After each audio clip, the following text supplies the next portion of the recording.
Bila, tingnan nyo. Oh, walang harang. Bahayan to. Oh. Pag meron lumabas dyan, bata, nalaglag dyan, umuulan, wala na, tatangayin yung bata sa loob. So magandang umaga po, no? Nandito po ako ngayon sa Lingunan. Ayan po, na kung saan, kung makikita nyo sa aking likuran, yung ginagawang itong pagtaas ng kalsada dito sa barangay na ito, ano. So kung pababayaan nyo yan na ganyan, dito may dumadaan dito mga residente, oh.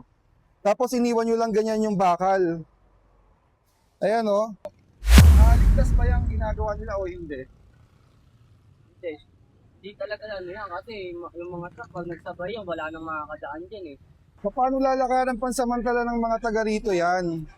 Ayan, oh. Yung manhole nyo, ayan, nakaangat. So, tendency talagang dito dadaan yung mga bata na papasok ngayon sa eskwelahan, ano. Idol!